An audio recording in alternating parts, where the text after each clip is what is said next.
Assalamualaikum warahmatullahi wabarakatuh. Anak-anakku semuanya, alhamdulillah kita dapat berjumpa dalam pelajaran akidah akhlak yang dalam hal ini kita akan menerangkan kalimat hauqalah, yaitu la haula wala quwata illa billah.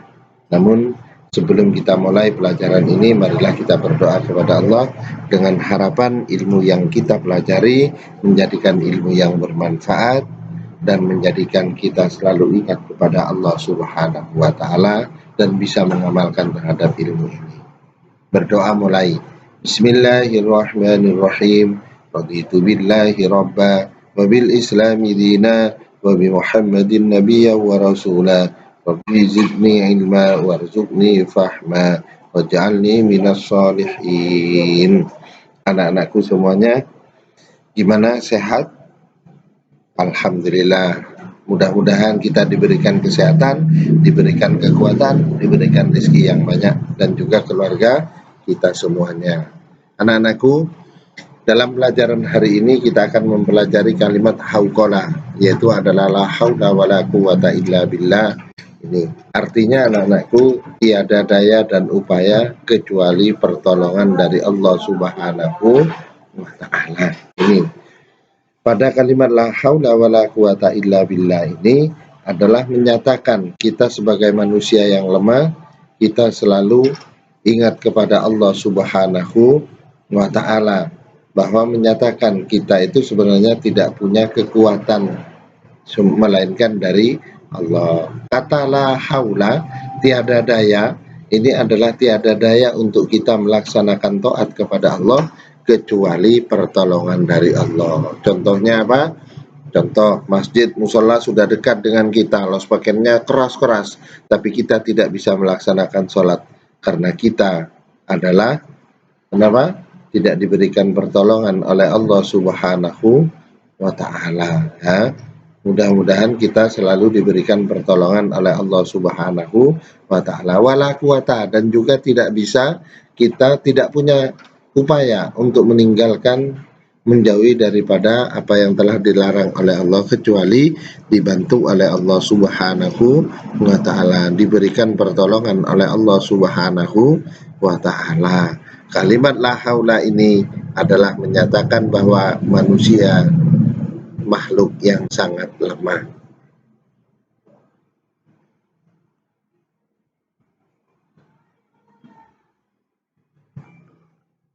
Anak-anakku, pada gambar di sini ini adalah gambar orang berzikir, ya. Artinya la haula di sini adalah tiada daya dan upaya kecuali pertolongan dari Allah yang Maha Tinggi dan Maha Agung. Anak-anakku, dari kalimat hauqalah ini yang perlu kita ketahui, yang perlu kita pahami, apa sih hauqalah? Apa sih arti la haula wala quwata? Apa fungsi atau faedah atau keutamaan membaca la haula wala quwata illa billahil aliyil azim? Sebelum jauh, kalimat la haula wala quwata illa billahil aliyil azim tulisannya kayak ini. Anak-anakku harus tahu mana yang harus disambung, mana yang harus diputus. Oke? Ya. Ini anak-anakku harus paham.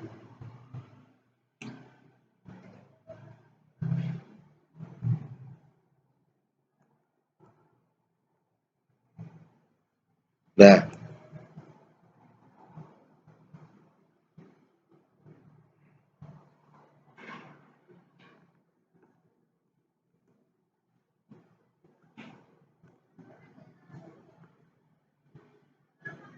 pada kalimat la haula wala quwata illa billahil aliyil azim ini ada tempat-tempat untuk membacanya. Ya.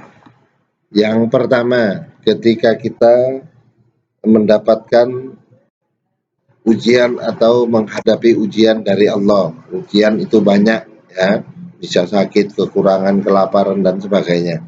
Kita hendaknya membaca kalimat la haula wala quwata illa billah. Kenapa kok demikian? Karena kita menyatakan bahwa ujian itu dari Allah dan kita tidak bisa menghilangkan kecuali juga Allah.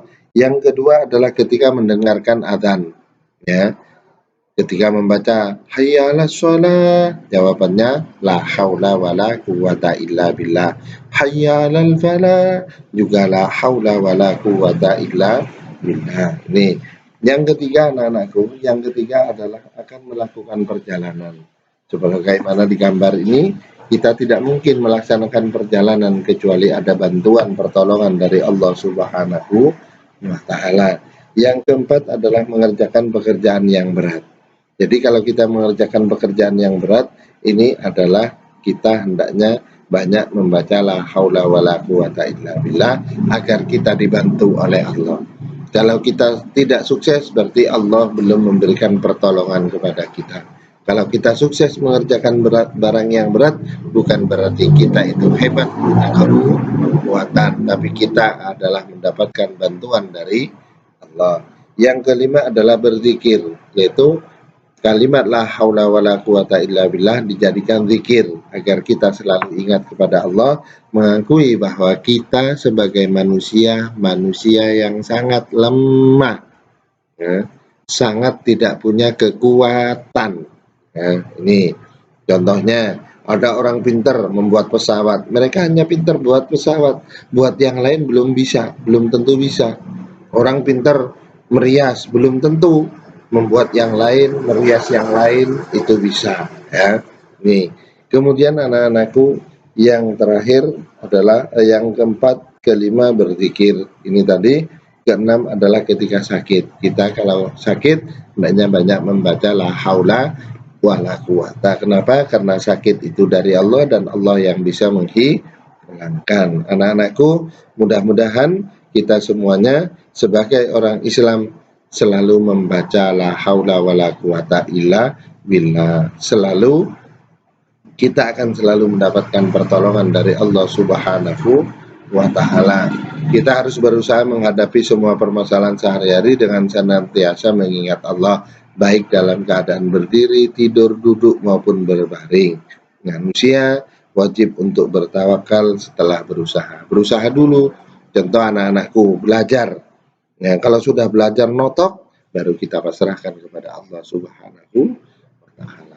Oke, ya. Selanjutannya anak-anakku,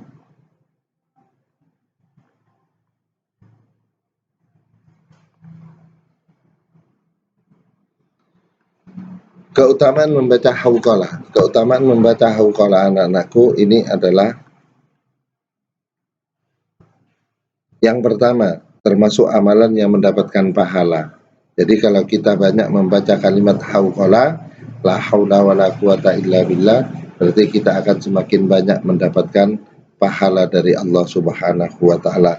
Yang kedua adalah dapat menghapus dosa. Kita tidak suudzon, kita selalu pasrah kepada Allah. Yang ketiga, menambah sikap berpasrah diri kepada Allah. Jadi kita pasrah, apapun yang kita laksanakan itu adalah semata-mata kekuatan yang diberikan oleh Allah. Sukses dari Allah, tidak sukses itu juga dari Allah. Yang keempat, sebagai salah satu harta simpanan di dalam surga. Orang yang banyak membaca kalimat hauqalah akan dimasukkan surganya Allah. Yang kelima, menghilangkan kesusahan dan juga kegelisahan. Orang yang banyak membaca hauqalah akan hilang susahnya. Contoh berdagang nggak laris, itu dari Allah. Yang penting kita berusaha, ya. Contoh yang lainnya, kita sudah berusaha tapi belum sukses, itu dari Allah. Tapi nggak boleh kita diem saja, ya. Yang terakhir anak-anakku, penawar bagi segala penyakit. Kenapa kok dijadikan penawar? Karena penyakit itu aslinya dari Allah. Nah, intinya manusia tidak punya kekuatan, manusia hanya yang berusaha, Allah yang menentukan. Siapapun, termasuk Pak Fauzan. Anak-anakku, ya, ini yang dapat Pak Fauzan sampaikan. Mudah-mudahan anak-anakku semuanya bisa menjaga kesehatan, jaga kesehatan, ya, kesehatan diri, kesehatan keluarga, tetangga dan seluruhnya.